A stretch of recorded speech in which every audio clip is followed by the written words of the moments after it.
In LA this week. Find out why Angelenos held hands on the 25th anniversary of the LA riots. I'm Anna Marcos, and that's coming up. A sea of demonstrators hit the streets on May Day. We'll take you to the rallies coming up. Wearing jeans with a purpose. I'm Rasha Goel. Up next, why people across the world are wearing jeans on this particular day.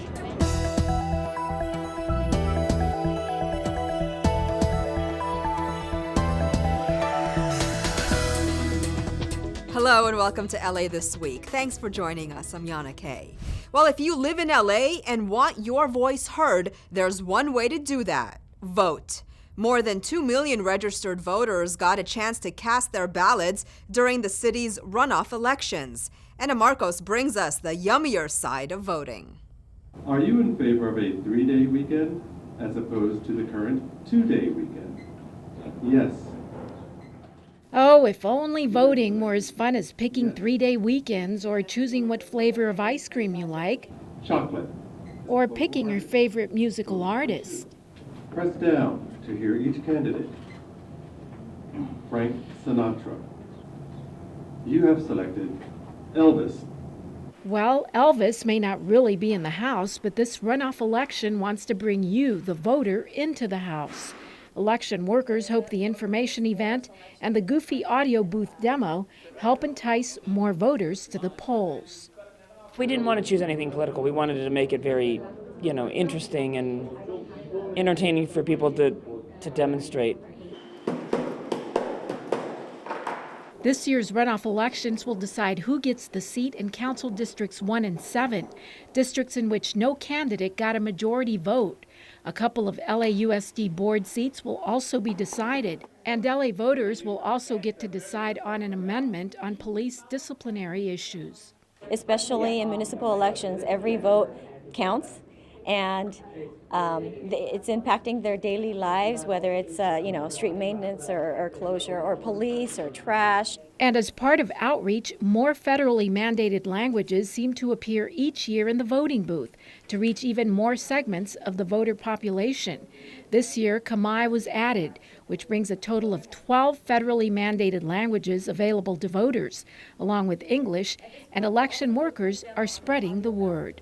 Sometimes we go to farmers markets, we go to maybe library openings, anything that, sometimes we're in front of supermarkets, anything that we feel, anywhere that we feel that would attract eligible voters just to get the word out. We're everywhere. Almost 900 out of 5,400 poll workers are bilingual, but more translators are still needed, especially in Korean and Spanish. In the particular runoff districts that we have, those are the highest. Spanish pretty much throughout the city is the highest second language to English, but Korean is in particular areas. So the message of the city clerk to Angelenos is volunteer and vote. It may not be as pleasant as voting for ice cream, but a lot more impactful to your everyday life. I'm Anna Marcos for LA This Week. For more information or to volunteer, contact the city clerk's office at 213-978-3281. Well, it's a first for the Korean and African American communities of LA. They held a joint ceremony to remember the civil unrest that changed both their communities forever 25 years ago. Anna Marcos has the story. Korean drums welcomed visitors to the South LA event, a fitting symbol of the coming together of African Americans and Korean Americans 25 years after the civil unrest of '92. 25 years ago, our Koreatown was in chaos, its buildings charred and its community in ruins. During the unrest, some African American rioters were killed by Korean American merchants, whose businesses suffered most of the losses during the looting and burning. It all started after the acquittal of 4 LAPD officers in the beating of Rodney King. An African American and the Korean American communities were at odds, split. Today can be a different day. A different day indeed, with the release of Doves by a Child and a community determined to show it has moved beyond the racial divide that caused the riots. We in the city of LA have started a program called Embrace LA, which is about creating conversations about race.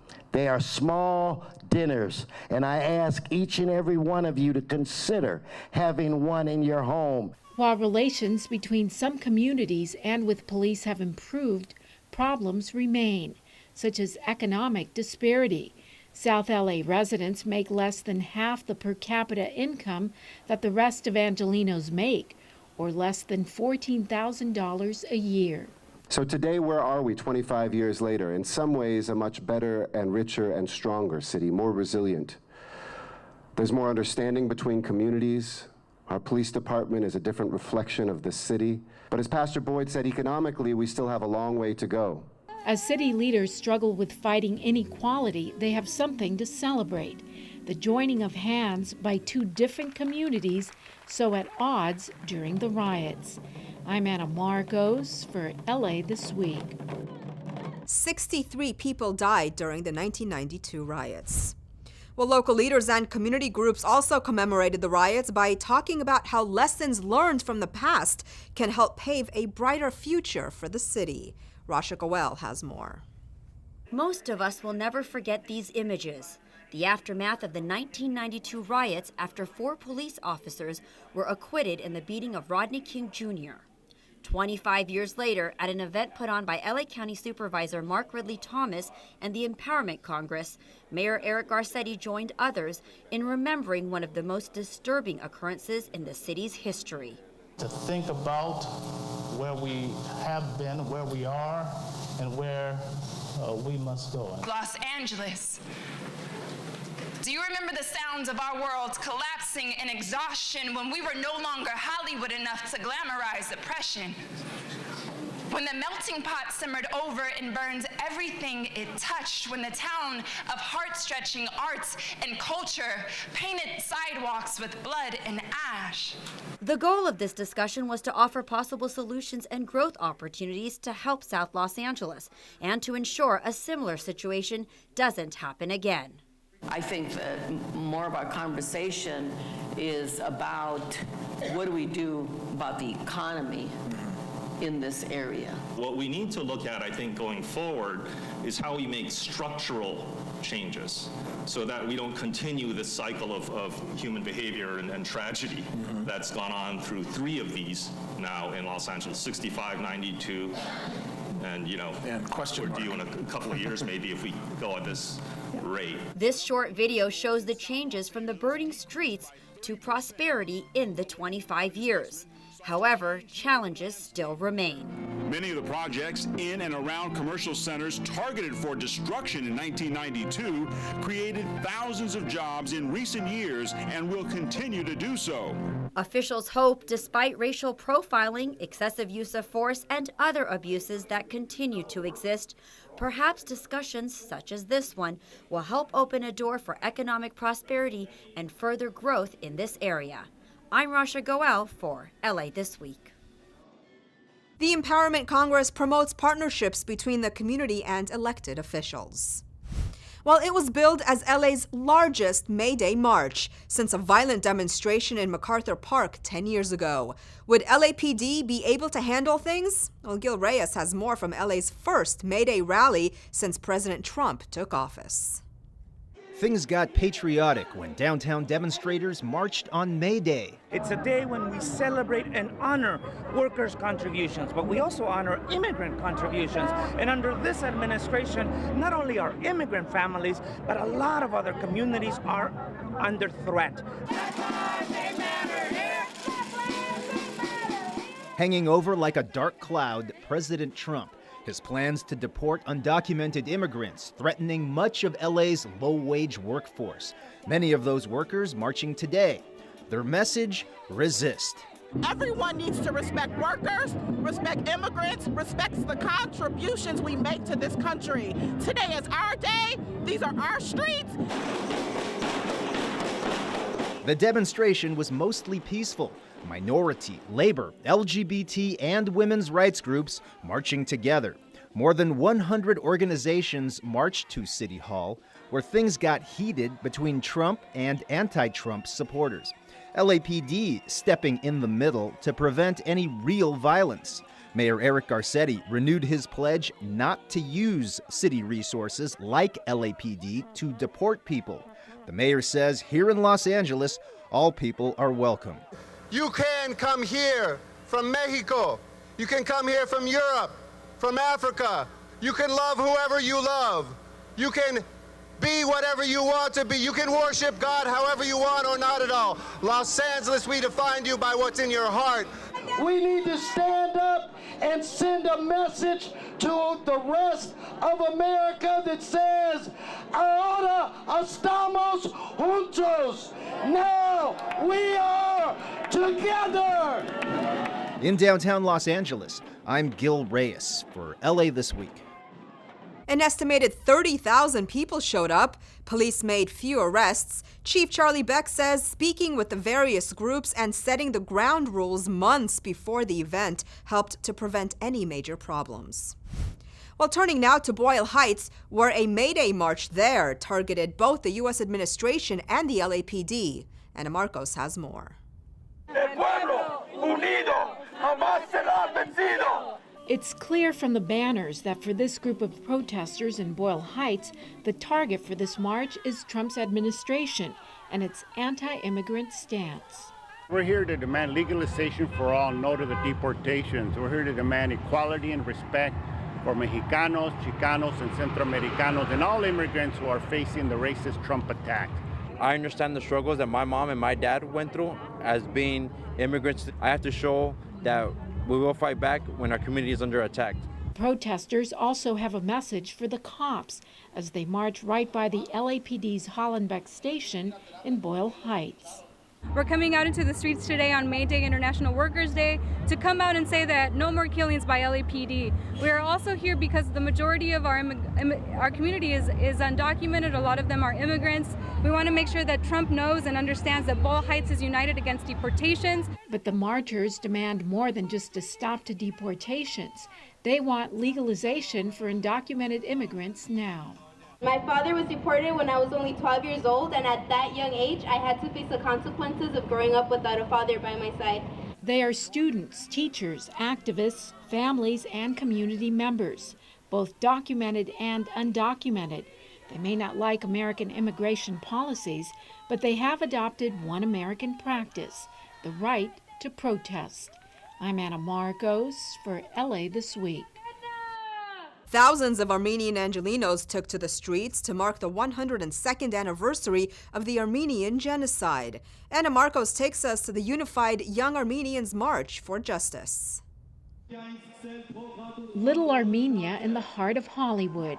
A sea of flags helped mark the Armenian genocide that killed 1.5 million Armenians in Turkey in 1915. The Armenians here may be living the American dream, but they won't easily forget the nightmare they left behind. We are asking America, we are asking everybody to recognize the genocide that happened. The reason being the genocide happening today in Syria because nobody in 1915 realized the genocide for Armenians. Not only for Armenians, for Greeks, for Turks. Just because we were Christians, just because we are intelligent people, nobody had a right to do this to nation. And I'm very happy to see a lot of young people because the new generation has to fight for our rights and for our feelings and our memories. The piles of skulls and skeletons say it all, recorded for history thanks to some of the first cameras of the era. But to this day, it is illegal in Turkey to talk about what happened to the Armenians and other Christians at that time. 1915, never again! Armenians are here to stay, and we're not going anywhere, and we're just going to continue to populate. Mayor Eric Garcetti and other government leaders took to the streets with their Armenian fellow citizens. Los Angeles' diversity is its greatest strength, but so is its moral voice, especially in these times when we see walls being proposed and people being excluded because of their religion. It's even more important to do. We refuse to stand down and deny history. And if we deny genocide anywhere, we deny genocide everywhere. Some would like to see not only apologies, but reparations from Turkey for what the Armenians suffered, but for now, honoring the history of their mothers and fathers and keeping their memory alive is reason enough to march. I'm Anna Marcos for LA This Week. More than 100,000 attended the LA March. Well, turning now to making LAX run more efficiently, but with that comes some massive work. Rasha Goel has more on the temporary changes that officials hope will help make LAX the gold standard of travel. A total of 28 airlines were involved in this move, which took place over a 5-day period. This has been the largest terminal relocation in the history of LAX. We're going to move airlines between terminals 5 and 6 and 2 and 3. Over 3,000 pieces of IT devices have actually been deployed or moved already in preparing for this. 1 million square feet has actually been touched with construction to prepare for the relocation and the moves of the airlines. This is all part of Delta Airlines' planned improvements at the international airport. Delta will spend up to $1.9 billion to modernize and upgrade terminals 2 and 3. Delta will move from 16 gates and take up 22 gates in Terminals 2 and Terminals 3. In addition, we're going to build dual alley taxiways on the north side. So because those terminals are spread apart further, you can actually get planes in and out simultaneously, which you cannot do on the south side. Delta will build a connector to the Tom Bradley International Terminal that will help in our efforts to tie all 9 terminals together beyond security screening, something that currently doesn't exist. These PUPs were just one of the steps that officials took to ensure passengers had a smooth and stress-free experience during the relocation. You'll see new green neon vans that will exclusively shuttle passengers between terminals 2 and 3 and 5 and 6. There'll be over 500 new wayfinding signs. You'll see surged airport staff working around the clock and dedicated wayfinders who will help get you to the right gate. Improving the passenger experience has been a top priority at LAX, and with Delta Airlines plans, airport officials say it's a perfect fit for this world-class airport. In Los Angeles, I'm Rasha Goel for LA This Week. More information can be found at laxishappening.com. Well, can holding hands make a difference in unifying a city? Well, some Angelenos believe it can. Take a look at this Hands Around City Hall event as the city marks 25 years since the court verdict that sparked the LA riots. Anna Marcos has more. Anna. Yana, it was 25 years ago that the Rodney King verdict came down, which sparked the LA riots. But what a difference 25 years and holding hands makes. The bell in the tower rang close to 60 times, once for each death during the LA riots, as people formed a human hand brigade around the entire block of City Hall. The Hands Around City Hall event, a way to symbolize unity on the 25th anniversary of the LA riots. The trouble erupted after 4 white LAPD officers were found not guilty in the beating of African-American parolee Rodney King.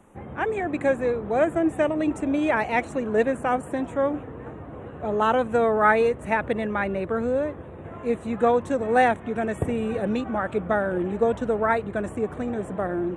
One of my favorite neighborhood restaurants was burned. I can remember the smell of the smoke in the air. I can remember seeing people in the streets and the sense of fear. City leaders, children, community members from every corner of LA, and lots of city workers, all taking part in the hand-holding exercise. LA has come such a long way, in fact, that the LAPD, who were at the center of the firestorm in 1992, can now hold hands with the very community that once fought them.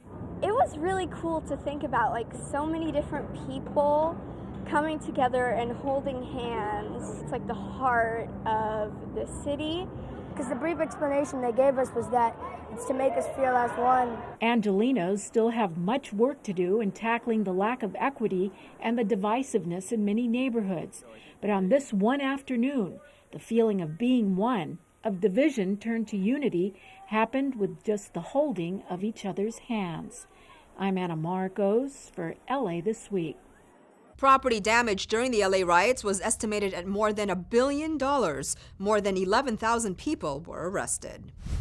While Angelenos are making a social statement with their fashion and letting their jeans do the talking. Rasha Goel has more on an annual event that seeks to spread an important message. When a survivor tells you their story, listen, believe, and support them. That's part of the message Claudia Batres Flores is sharing on Denim Day. A sexual assault survivor, she joins many in an annual worldwide rape prevention campaign, which encourages people to stand in solidarity with sexual assault victims by putting on jeans for the day. This campaign is really important to me because it's a physical manifestation of the support that oftentimes you don't feel as a survivor. This day was proclaimed in 1992 as a result of an Italian court case in which an 18-year-old was allegedly raped by a driving instructor. She reported the rape, he was convicted. And years later, the conviction was overturned because the Supreme Court justice said she was wearing tight jeans. He could not have removed them by himself. Therefore, she must have helped him. Therefore, not raped, but consensual sex. Los Angeles has been participating in Denim Day since 1993. There is never an excuse for sexual violence. There is never an invitation for rape. Unfortunately, as simple as this message should be, it is not. I challenge every Angeleno to think about places where you don't think it occurs, between people who are in a relationship, between husbands and wives or spouses, in looking at those places where we play sports, those places where we recreate, those places where we work, and those places where we live. It's on our blocks. It's at our workplaces. It's in our families. Several city entities are working together to ensure victims in Los Angeles have a support system. In 2015, Metro launched a campaign to help people report any incidents of sexual assault. Officials say since then, there has been a decrease in incidents from 22 to 15%. Our It's Off Limit campaign encouraged our riders to speak up and report any incidents of sexual harassment or sexual violence and to contact our police immediately. Their message, they say, is clear. Sexual violence is not welcome here. Not in LA, not my campus, not in my locker room, not on my bus. In downtown Los Angeles, I'm Rasha Goel for LA This Week. Denim Day is held in April every year during Sexual Assault Awareness Month. The Hollywood Chamber shines a spotlight on local businesses, taking a stand in support of the arts and recognizing those who promote parks and open space in the city. All this in Citybeat. The Hollywood Chamber of Commerce held its 29th annual Hollywood Expo, a networking event that provides exhibitors an opportunity to showcase their business and guests get a chance to see what's new in Hollywood. Los Angeles City Councilman Mitch O'Farrell was among the guest speakers, as well as Hollywood Chamber President and CEO LaRon Gubler. It's a way for businesses to get great exposure for their business, kind of a business-to-business event. And we encourage all the businesses in Hollywood to do business with one another. Hundreds of arts advocates gathered outside City Hall recently to celebrate Arts Day 2017 and demonstrate the importance of the art community as local, state, and federal agencies are determining arts budgets.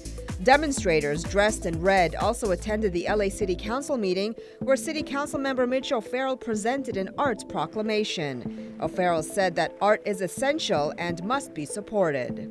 LA Mayor Eric Garcetti spoke at the annual LA Parks Foundation Rose Award luncheon held at Exposition Park's Rose Garden. The Rose Award was established to recognize women who have made extraordinary contributions to the quality of life in Los Angeles. This year's honoree was Andrea Vandekamp, who throughout her career has been a fundraising pioneer for the city's most important and artistic venues, notably Disney Concert Hall. LA Parks Foundation provides support to the city by raising funds to improve park facilities, enhance park environments, preserve and restore historic elements in our city parks, support sustainability projects, and purchase property for future parkland. It's a simple goal, but every child, every family, everybody should have a park within walking distance of where they live. Well, it's time to hit the beach for beach cleanup, that is. Take a free boat tour of the LA Harbor and ride, run, or walk to support safety on the streets. All this in this week's Things to Do. Heal the Bay's beach cleanup is a fantastic opportunity to show your local beach some love. It's easy, fun, and a great way to help keep our beloved beaches clean. Everyone is welcome, so bring your friends or make some new ones. It all takes place on Saturday, May 20th at Toes Beach Tower 41 at 6200 Pacific Avenue. For more, visit healthebay.org.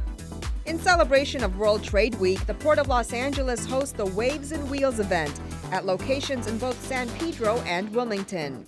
The free event offers boat tours of Los Angeles Harbor and unique displays of port vehicles and equipment. So grab the whole family for a truly fun adventure on the water. The tours take place Saturday, May 20th from 10 a.m. to 3 p.m. at Banning's Landing or Downtown Harbor. For more, visit portoflosangeles.org. It's not just an event, it's a movement for safety on the streets of California. Join the movement, be part of the solution. Join cyclists, runners, walkers, and many others to enjoy the beautiful scenery and back roads of Griffith Park. The rides take you on a journey throughout the park and surrounding areas. By participating, you are supporting Streets Are For Everyone, or SAFE, and Walk and Rollers in their combined missions for creating safer, healthier communities by making the streets safer for all users, ending hit-and-run fatalities, and encouraging people of all ages to be more active. The race begins on May 21st at 7 a.m. at Griffith Park. For more, visit finishtheride.org. And that's a look at some things to do. Well, that's going to do it for this edition. I'm Yana Kane from all of us here at LA This Week. Thanks for joining us. A reminder that you can catch us online at lacitywiew.org. You can also follow and like us on Facebook. We'll see you back here next week for more of LA This Week.